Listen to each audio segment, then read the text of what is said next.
everybody. Welcome back to our second edition of the Path to Virtual Success.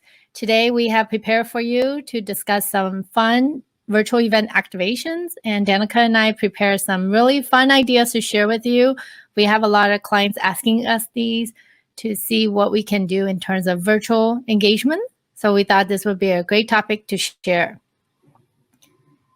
First, we're going to like to start off with why activations is important. I think a lot of people, even with virtual, they're like, do we still need to have these activation? And their answer is yes, absolutely, because you want to keep your audience engaged. And there are different ways to do that, even with virtual, right? Just like in a live event, we want to keep them entertained, whether it's with the DJ or with performances.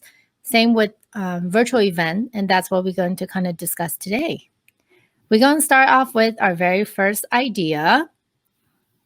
And you're going to be starting to see a lot of these during the summer. So first one is a movie drive-in. These are great activations for different brands. If you want to, commute in terms of engaging your community, right? And then to be safe because COVID is not getting better. So having a movie drive-in experience and your company could sponsor something like this or host something like this, I would say for something, and then people could drive in, see different movies, and it could be sponsored by your company or hosted by your company, whether it's for external or internal. I think this will be really fun. All right, so our next activation idea is a virtual graphic recording. And so this is a really awesome way to give your attendees custom drawings and graphic notes from your event, whether it be a virtual meeting or a conference or exhibit or a gala. Illustrations are a great way to give your attendees notes on what happened during the event. And it's also really, really awesome event keepsake for them.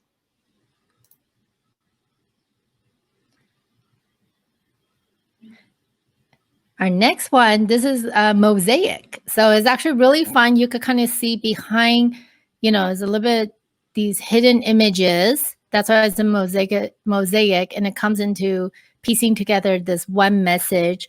So right now, a lot of people are in quarantine, and this is a great activation in terms of building that community, even while, they're at home. But this way they could connect to safely in their home just via their device because employees are not in the office, and then they shouldn't feel isolated, right? But they can share their experiences by posting these photos. You could also leverage this activation actually for charity. So for people, participant or consumers could upload this, and then each time when a photo is uploaded, maybe a percentage or a dollar amount is donated to the charity that they support.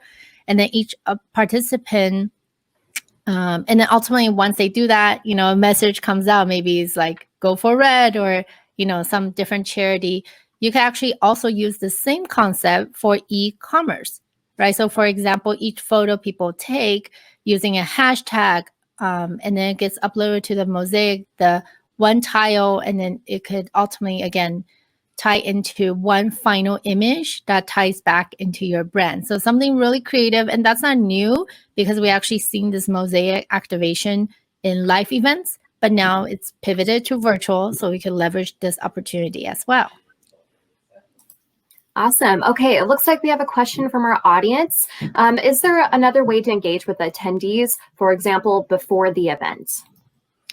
Definitely. So what we have been doing a lot is, for a few conferences we're working on, we're doing a pre-delivery, we call it events to go box. So in the box, we have notebook, door hang, even like some snacks. So typically when we go to a lot of these conferences, people get to pick up a lot of fun swags, right? But now you don't get to do that. So instead, we kind of build that experience in so it gets delivered right to your door, and we call it surprise and delight. We love building in surprise and delight moments. So this is one of them. And it's been very successful because we're now not only engaging them on the day of, but prior to it. Usually we send it about a week before the event so that they could exploring the different goods that are inside and start playing around and getting excited for the upcoming event. All right, so we have some more ideas. All right. In terms of the next one, this is really fun. I really like this. It's essentially a bunch of little videos, right? So we've been noticing a pattern that a lot of people are TikToking or doing, more engagement on social media. But this one, essentially, you could really create fast branded user generated video content. So each of these web page can be fully branded as a series that prompt to get the user talking. And then they could, maybe the prompt is send a message to your favorite player. Who's your top draft pick and why? And this really allows a collaborative space for the fan base to connect, right? Again, all these opportunities and all these engagements is to try to make sure people can connect even from their home.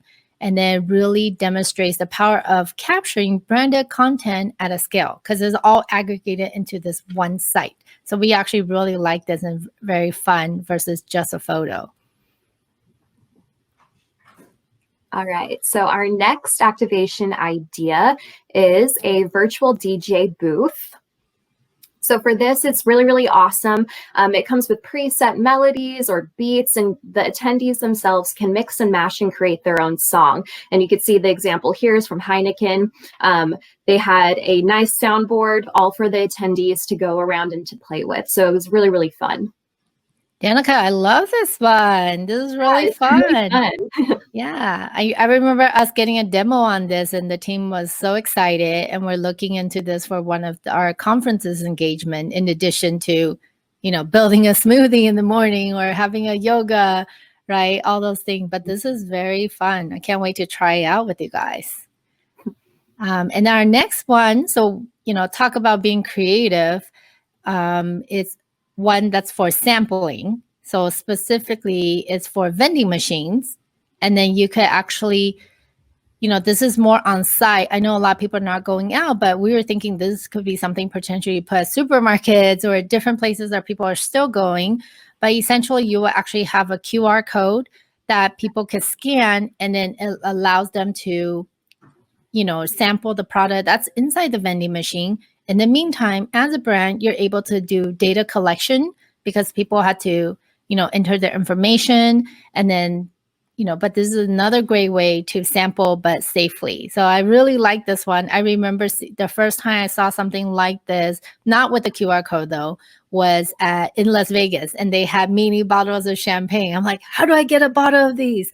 And it was really fun. So I'm glad to see now we have another opportunity to do something like this, but with QR code, which is really popular because we've been seeing it at restaurants. Danica and I were chatting the other day, and I was sharing with her that, at a restaurant for to go, I just scan the QR code with my phone, and then the menu pops up, right? Because it's not the standard menu right now. They have very customized, unique to-go menus. So I just do it with my phone. And then one is so green because you're not having to reprint all these menus. Two, it's just immediate. I could pull it up. So I love it. I love it. Okay, awesome. So right now we're going to open up to audience questions. But first we do have a comment for Miss Amanda Ma right here. Way to go. Thanks, Bertram. Hearts to you too. All right, so the first question is, why are activations necessary when the event is virtual? With the events, just like live events, you want to continue to engage the audience. In a virtual event, the engagement is actually shorter and shorter. We're having to condense a 3-day meeting down to 1 and a 6-hour gala down to 1 hour, right? And then in between for these like much longer conferences or events or even webinar in between, if you have something creative and active, it allows people to, whether run around their house trying to do scavenger hunt or do activations like this, or maybe what Danica shared about the virtual DJ, that's really fun. And it's going to make your event that much more memorable, right? Because every day, I don't know about you guys, but I'm probably on 10 different webinars that I'm participating in. But I definitely remember the one that are a little bit more unique. There's even another idea we share with a client for webinars. You can even do raffle, right? Because we get our client asking us, how do I get people to stay till the end of my presentation? One, our recommendations, make it shorter, more impactful, but shorter. Presentation, just do a shorter presentation, but allow for Q&A, so more engagement that way. And then you could do a raffle at the end so people stay. I was on one not too long ago, and they were giving away a $100 American Express gift card. I was going to stay anyways, but what a great incentive. Right now, I definitely will stay. I didn't win, but it's okay. Awesome. Okay, so our next question is, when should the activation be active during your virtual event? I would say that's a great question. In terms of when, it really depends on the type of event. You know, we have some that we're doing polling in the beginning, and that's a very simple activation. There's others when you do Mosaic, you could kind of share with people at the beginning of the event, like, hey, today we have a hashtag going and this is what we're going to do. And then halfway through, you can actually show people like, look, this is how far we are in terms of Mosaic. Like, what's the secret message we're trying to unlock here? You know, and then towards the end, at the end of the event, you're like, all right, audience, or everybody. And then here's the message, right? Maybe it says hashtag stronger together. I don't know. What is it? You win a car. I don't know. But that was like really fun. And it keeps people anticipated, right? I think that would be really fun. Definitely. Okay. So our final question is, how long does it usually take to plan an activation like this? Since it's virtual, it's happening pretty fast. I mean, we recently, back in April, pivoted a virtual event within 3 weeks. So, but we would like to ask for more time. That was only because, you know, COVID happened so fast. But generally, the longer we're working on a potential event that's happening we usually have about 2 to 3 months to do it. But we could definitely do a shorter time.